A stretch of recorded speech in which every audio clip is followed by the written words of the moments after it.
Welcome back to Morning Glory. I'm Mike Graham. You know what to do. You can send us a voice note, 0344 499 1000. Julie Hartley-Brew will be here very shortly, of course, to take you through from 10 until 1. One here from Ian. He says, do you think Starr will be in Downing Street long enough to win Plank of the Year? Well, do you know, he has to stay until December for that. And the way things are going, he's under a lot of pressure every single day. Absolutely unbelievable what's going on. He doesn't seem to know how to fix it. That is the problem. Here's one from Dan in Kent. He says, the small boats crisis is a political football, just like everything else these days, when it should simply be a basic job for border control. Our politicians have bogged us down in woke bureaucracy. I think there's probably something to that. We just announced the UK population estimated to be 68.3 million in the summer of 2023. That's an increase of 1% since the summer of 2022. Well, that may all be very well, but are these figures accurate? We don't know. What we do know is certainly population has been growing massively by the millions over the past 10 to 20 years. Let's talk, though, now to Professor Jane Falkingham, who's from the Southampton International Southampton University. Jane, a very good morning to you. Good morning. So, I mean, these figures are very accurate in terms of the way the number that they give, right? I think the number actually says it is counted as 68,265,209.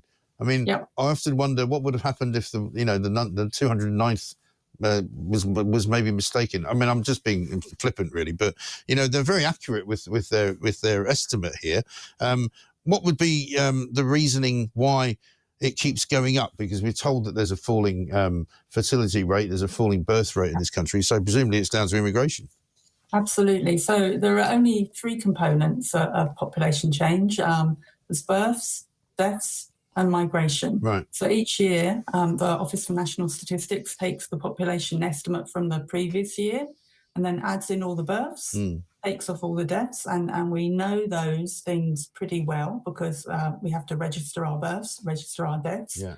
And then we add in the international migration into the country and we take away the emigration. So last year, about 1.1 million people migrated into the UK, about 500,000 migrated out of the UK. So overall, that's an addition of about 670,000, I think. Yes. And so some people say to me that the measurements of people leaving the UK, like the emigration figures, are not always that accurate, only because there's a lot of people that come in and leave or come in and stay that we're not sure about. So we've been improving the way that we measure things. So now, actually, if you've gone in or out, you swipe your passport. And so we get better information than we have done in the past, and we can use that information of the passports being swiped in and out to give us estimates of who's coming in, who's coming out. Right. And of course, we have information from visa applications, again, that is used. So a whole variety of different information is used to estimate migration.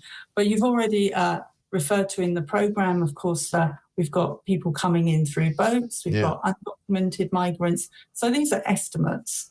So are they included in these figures? Because, I mean, we learned yesterday 675,000 illegal migrants now live in the UK. I don't know over what period that's been calculated, but many experts that I've spoken to in the last 2 days say that could be quite wildly underestimated. It could be as much as 1.3 million.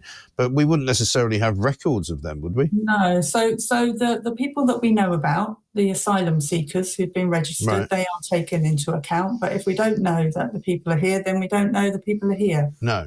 That's what I mean. So, I mean, if a bunch of people, like 971 people got off a boat on Saturday in Dover, none of them probably have got passports. They're probably not going to be counted.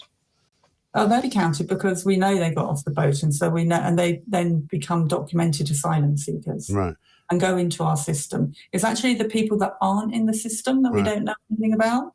Yes, so people that come here that we don't necessarily know who have even got here. I mean, I was saying earlier, I think there's plenty of boats that land on our shores who are nowhere near border force or nowhere near Dover. There's just lots of other places they could come in. Do you have any breakdown of who the number of where the people who are coming into the country are mostly coming from? So that's not been published today. So we've only got the headline figures today. So we'll be getting more information over the coming weeks, where the Office for National Statistics will be releasing further data. Presumably, that's enough if they don't go on strike, because they've got a strike planned, haven't they? They do have strike plans, yes, absolutely. Yeah, they don't want to work more than 2 days a week. But we can have a look at the data for last year and then think about, well, has it changed or not? And what we've seen is a big drop-off in migrants coming from the European Union, right, and a big increase of people coming from other parts of the world. Right. And will we get a breakdown of the countries that they're coming from? Yes, we will. Okay. Well, we should look out for that then, because obviously we talk about that quite a lot here. And also, how much of a breakdown could you give us on the people leaving, in terms of whether they're people who have come here on visas or whether they might be native Britons who have decided to just emigrate? Yeah, so again, we do have information on that will be coming out.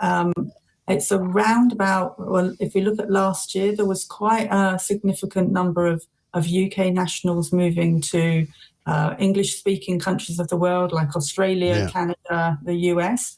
We also have return migrants going back to Europe, and then we have return migrants going back to the rest of the world as well. Okay. And just roughly of that number, 750,000, how many would you say were from Britain?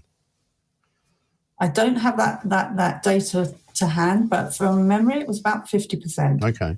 Interesting indeed. Well, Jane, I'm sure we'll talk again. Thanks very much indeed, Professor Jane Falkingham there from Southampton University, on the figures that have been announced just now. 68.3 million people in this country in the summer of 2023.